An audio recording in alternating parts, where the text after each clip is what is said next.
and welcome to a small top tips video from Glasgow Museum's Art Connections programme. My name's Elena Mary Harris and I'm here just to give a few ideas of how you can make workshops, creative sessions less frustrating for older people and people living with dementia. So our first tip will be flexibility.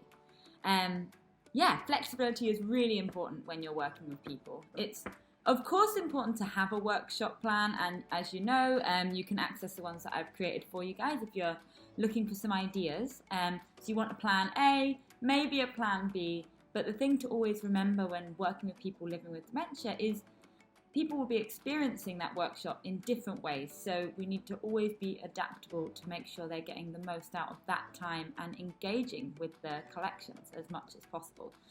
So this could be just giving more time for a certain activity than you'd planned. It could be shortening one of the activities to fit in with the session, and also just allowing a bit of space. Whereas if the group you're working with or an individual is really excited by or is really engaging with one particular thing, allowing yourself that space to adjust what you're doing and not rigidly needing to stick to your initial plan.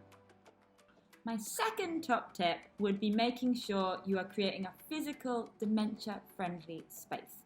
Now, this could include a number of things. It's making sure the surfaces aren't too cluttered. It's making sure there's simple and easy routes around the space for people to navigate it.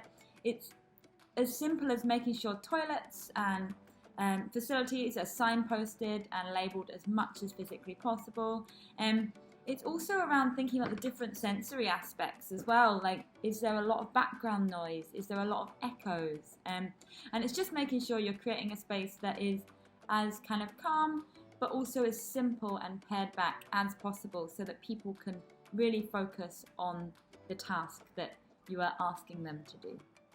Top tip 3, small instructions. Now, this may seem like a simple idea, but I would really recommend when working with older people, and actually with a lot of different groups, is really breaking down the workshop. You have an overall plan, but really breaking that down into individual instructions, one at a time. Sometimes you can get really overwhelmed when you're given loads of information in one go. So what we want to do is, say you were doing a workshop, you just have the first little section that could be thinking about an idea. It could be drawing using one material. And if you're using lots of these smaller broken down instructions, it's a really good idea as well to introduce the materials you need for each instruction as you need them, rather than having all of the materials out, which can be confusing and people unsure what they're meant to pick up, what they're meant to do. It's about providing the materials for that piece of the instruction at that time to make it as clear as possible. What that person is expected or invited, I guess, to do. The other thing as well is sometimes it's really good to have like a flip chart or something in the room where you can write that instruction down. It means that while people are doing it, they can refer to that as well as asking and having that conversation at the same time. Just having multiple ways for people to really ground themselves in that space and make sure they kind of know where they are and what they are being asked to do at that time. Top tip number 4, using all the senses. Now, this can be quite difficult when you're using particularly a visual arts program like we're doing here with Art Connections, but it's really getting people to consider using all their different senses to work out how they feel or how they're responding to the artworks at hand.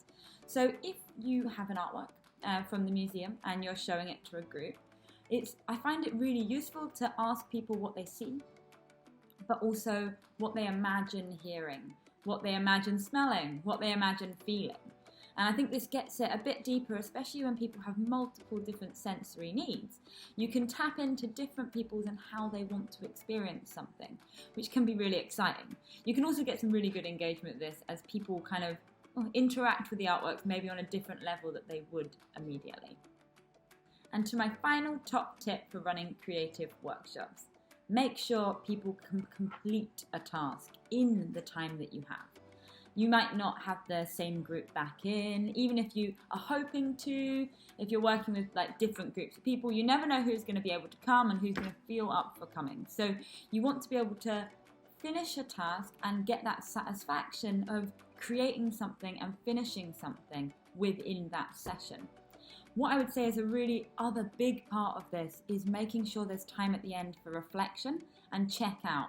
Making sure you haven't unlocked anything that are making people uncomfortable, but also making sure at the end of the session we can reflect on our creativity, how we are feeling, and making sure people have the support they might need going forward from that point.